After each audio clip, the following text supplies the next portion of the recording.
ഇന്നത്തെ നമ്മുടെ യാത്ര കോഴിക്കോട് ഒരു ബീച്ചിലേക്കാണ്. നമ്മൾ കോഴിക്കോട് പ്രധാന ബീച്ചുകളൊക്കെ കണ്ടതാണ്, പക്ഷേ ഇത് അതിലും പ്രധാനപ്പെട്ടൊരു ബീച്ചാണ് കാപ്പാട് ബീച്ച്. കോഴിക്കോട് എന്ന് പറഞ്ഞാൽ ശരിക്കും കോഴിക്കോടല്ല, കൊയിലാണ്ടിയുടെയും കോഴിക്കോടിൻ്റെയും നടുവിലായിട്ട് വരും കാപ്പാട് എന്ന് പറഞ്ഞ സ്ഥലത്ത്. കോഴിക്കോട് നിന്ന് ഏകദേശം ഒരു 26 കിലോമീറ്ററോളം ദൂരമുണ്ട്. ഈ കാണുന്ന മനോഹരമായ ബീച്ചാണ് കാപ്പാട് ബീച്ച്. അതിൻ്റെ സ്റ്റാർട്ടിംഗ് പോയിൻ്റാണിത്. ഇത് കണ്ടിട്ട് ആകെ ഇത്രയേ ഉള്ളൂ എന്ന് ആരും തെറ്റിദ്ധരിക്കേണ്ട.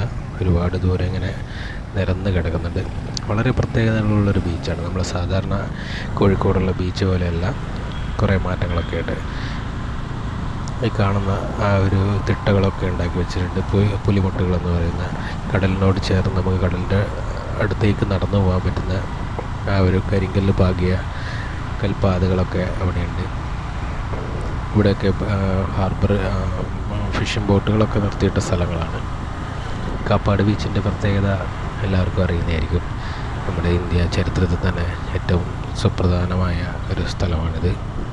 നമ്മുടെ വാസ്കോ ഡ ഗാമ ആദ്യമായി ഇന്ത്യയിൽ കപ്പലിറങ്ങിയ സ്ഥലമാണ് കാപ്പാട്. 1498 വാസ്കോ ഡ ഗാമ ഇന്ത്യയിൽ കപ്പലിറങ്ങിയത്.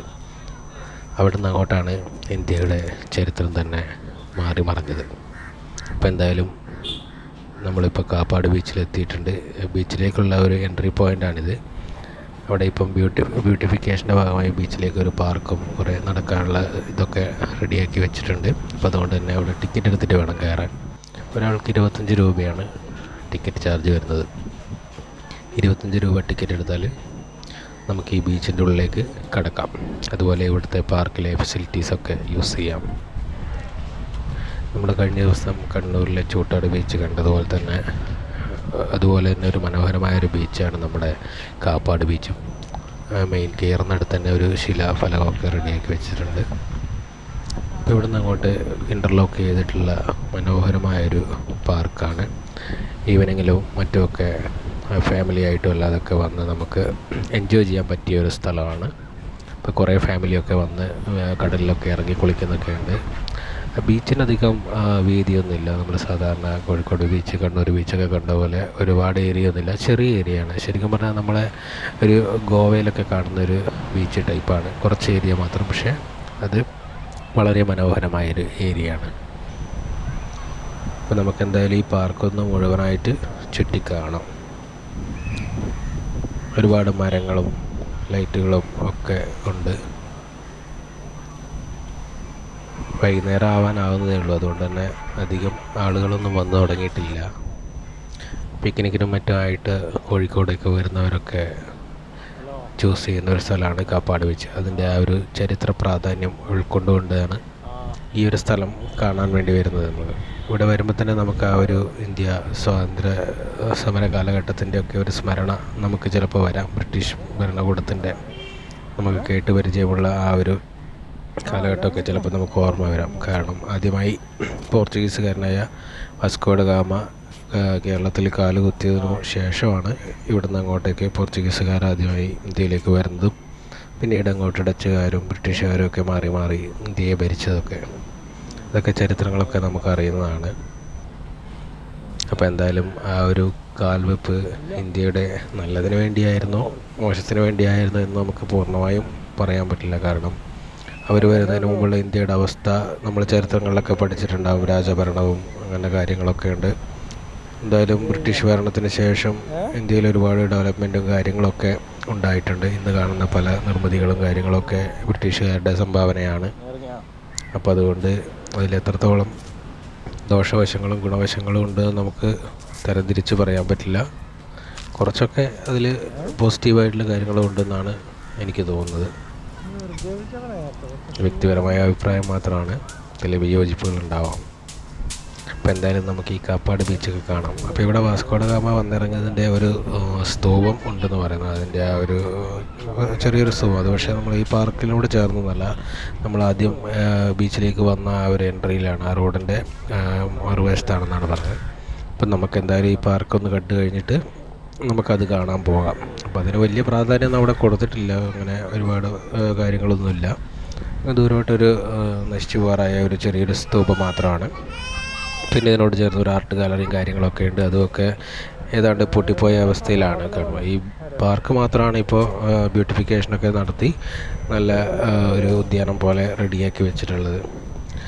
മെയിനായിട്ട് ചിൽഡ്രൻസ് പാർക്ക് തന്നെയാണ്. കുട്ടികൾക്കുള്ള ഓരോ റൈഡുകളും ചെറിയ ഊഞ്ഞാലും അങ്ങനത്തെ സംഭവങ്ങളൊക്കെയാണ് കൂടുതലായിട്ടുള്ളത്. സ്ലൈഡും ഇടയ്ക്കിടയ്ക്ക് ചെറിയ ചെറിയ ഹട്ടുകളായിട്ട് ഇങ്ങനെ ഇരിക്കാനുള്ള സൗകര്യങ്ങളൊക്കെ ഉണ്ട്.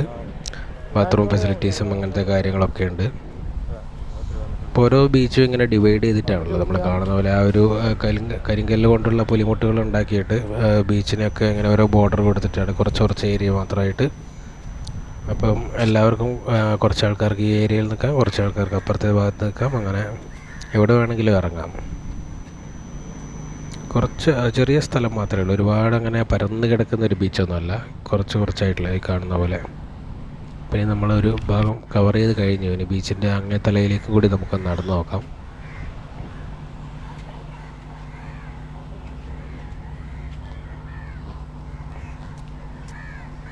ചെറിയ ചെറിയ ചെടികളും കാര്യങ്ങളൊക്കെ ഉണ്ട്. ഇപ്പം എന്തായാലും നമുക്ക് ഈ കടലിലേക്ക് ഒന്ന് ഇറങ്ങി നോക്കാം. ഒരുപാട് ആൾക്കാർ കുളിക്കുന്നൊക്കെ ഉണ്ട്. നമുക്കൊന്ന് എന്തായാലും ഇപ്പോൾ കുളിക്കാനൊന്നും ഉദ്ദേശമില്ല, വെറുതെ ഒന്ന് കാണാൻ വേണ്ടി.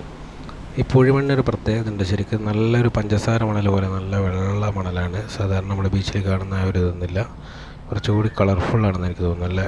നല്ല വെള്ള മണലാണ് കാണുന്നത്. ഒരുപാട് ആൾക്കാരുടെ പാദസ്പർശങ്ങൾ ഇങ്ങനെ കാണുന്നുണ്ട്. കാല് ചവിട്ടിക്കുഴച്ച ആ ഒരു പൂഴിമണൽ. കടലിൽ വലിയ തിരകളൊന്നും വരുന്നില്ല, അതുകൊണ്ട് തന്നെ കുളിക്കാനും സുഖമാണ്, എളുപ്പമാണ്. വലിയ അപകടമൊന്നുമില്ലാതെ നമുക്ക് കുളിക്കാം.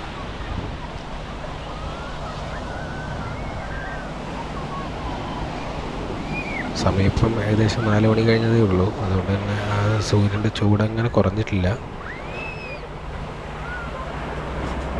കടലിൻ്റെ ആ ഒരു ആർത്തിരമ്പുന്ന ശബ്ദങ്ങൾ നമുക്ക് കേൾക്കാവുന്നതാണ്. ബീച്ചുകളെപ്പം വളരെ മനോഹരമാണ്. നമുക്ക് ബീച്ചിൽ വന്നിരുന്നാൽ നമുക്കൊരുപാട് മെമ്മറീസൊക്കെ ഉണ്ടാവും. നമുക്ക് എത്ര നേരം വേണമെങ്കിലും ഇങ്ങനെ കടലിനെ നോക്കി ആസ്വദിച്ചിരിക്കാൻ പറ്റുമെന്നാണ് അതിൻ്റെ ഒരു പ്രത്യേകത. തിരയെണ്ണിക്കൊണ്ടിരിക്കുക എന്നൊക്കെ കേട്ടില്ല. ശരിക്കും എണ്ണാൻ പറ്റുന്നില്ലെങ്കിലും നമുക്ക് അതിങ്ങനെ നോക്കിയിരുന്നാൽ നമ്മൾ നേരം പോകുന്നറിയില്ല. അപ്പോൾ എന്തായാലും നമുക്ക് അധികം നേരം കളയാനില്ല. അതുകൊണ്ട് തന്നെ ബാക്കി ഭാഗങ്ങളും കൂടി ജസ്റ്റ് ഒന്ന് കവർ ചെയ്ത് പോകാം. അപ്പം ഇനി അങ്ങോട്ട് പ്രത്യേകിച്ച് കാണാനൊന്നുമില്ല. ഇതുപോലുള്ള ബീച്ചും കാര്യങ്ങളൊക്കെയാണ്. പാർക്കും കാര്യങ്ങളൊക്കെയാണ്. ഇരിക്കാനുള്ള കുറേ ഏരിയകൾ, നടക്കാനുള്ള സ്ഥലങ്ങളൊക്കെയാണ്. അപ്പോൾ എന്തായാലും നമുക്കിനി ഭാഗങ്ങളൊക്കെ ഒന്ന് ചുറ്റിക്കാണാം.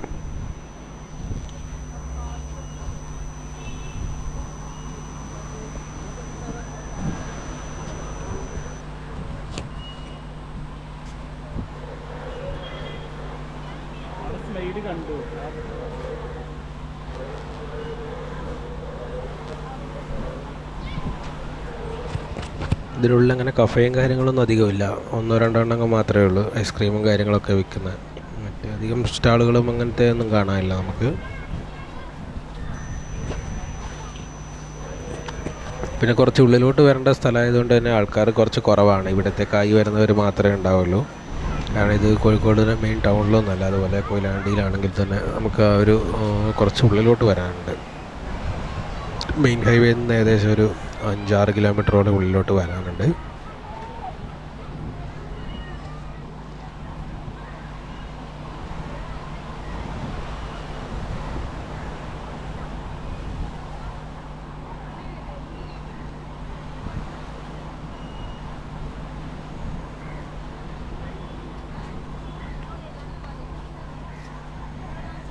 ഇവിടെ ഒരു ഏറുമാടം പോലെ സെറ്റ് ചെയ്ത് വെച്ചിട്ടുള്ളത് ലൈഫ് ഗാർഡുമാർക്കാണ്. അവർക്ക് അവിടെ നിന്ന് വാച്ച് ചെയ്യാൻ വേണ്ടിയിട്ടാണ്. ആരെങ്കിലും കടലിലൊക്കെ ഇറങ്ങുന്നവരൊക്കെ എന്തെങ്കിലും അപകടത്തിൽപ്പെടുന്നുണ്ടോ അങ്ങനത്തെ കാര്യങ്ങളൊക്കെ. എന്തായാലും നമുക്ക് ആ പുലിമുട്ടിലേക്കും കൂടി ഒന്ന് നടന്നു നോക്കാം. കടലിൻ്റെ ഏകദേശം ഒരു കുറച്ച് ദൂരം നമുക്ക് ഉള്ളിലോട്ട് നടക്കാനുള്ള ഒരു കരിങ്കല്ലിൻ്റെ ഒരു പാലം പോലെ ഉള്ളതാണിത്. ഭിത്തി പോലെ നിർമ്മിച്ചിട്ടുള്ളതാണത്. ഇത് സാധാരണ നമ്മളിങ്ങനെ എല്ലാ ബീച്ചിലൊന്നും കണ്ടിട്ടില്ല. ഇവിടെ മാത്രമാണെന്ന് തോന്നുന്നു ഇങ്ങനത്തെ ഒരു പ്രത്യേകതയുള്ളത്. കോഴിക്കോട് ബീച്ചിലൊക്കെ ഇങ്ങനത്തെ പുലിമുട്ടുകൾ വലുതുണ്ട്, ഇതിനേക്കാളും വലുതുണ്ട്. പക്ഷേ ഇവിടെ ഇങ്ങനത്തെ 2-3 എണ്ണം അടുപ്പിച്ചുണ്ട്. കുറേ ഏരിയ ഇങ്ങനെ സെക്ടർ പോലെ തിരിച്ചിട്ട്. അതാണ് ഇതിൻ്റെ ഒരു പ്രത്യേകത.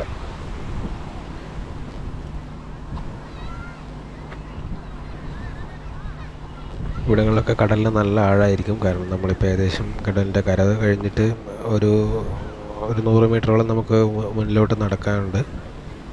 അപ്പോൾ കടലിൻ്റെ വെള്ളത്തിനൊക്കെ നല്ല ആഴമുണ്ടാകും. അപ്പോൾ ആരും അങ്ങോട്ട് ഇറങ്ങാനും ആ സൈഡിൽ നിൽക്കാനും ഒന്നും മുതിരരുത്, അപകടങ്ങളുണ്ടാവാം. ജസ്റ്റ് നമുക്ക് കാണാം, തിരിച്ചു പോകാം.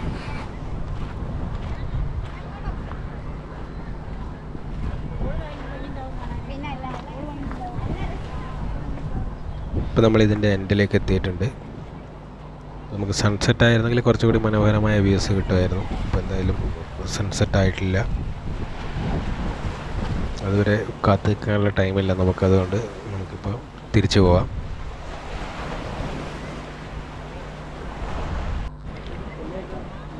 ഇപ്പം നമ്മൾ റിട്ടേൺ പോവുകയാണ്. ഇനിയിപ്പം നമുക്ക് ആ ഒരു സ്തൂപം കൂടി കാണണം. അത് ബീച്ചിൻ്റെ പുറത്താണുള്ളത്. നമ്മൾ കയറി പാർക്കിലേക്ക് കയറേണ്ട ആവശ്യമില്ല. നമ്മൾ ആദ്യം സ്റ്റാർട്ട് ചെയ്ത ആ പോയിന്റിലാണ് ഇതുള്ളതെന്നാണ് പറഞ്ഞത്. അപ്പം നമുക്കിനി അതും കൂടി ഒന്ന് കണ്ടിട്ട് മടങ്ങിപ്പോകാം.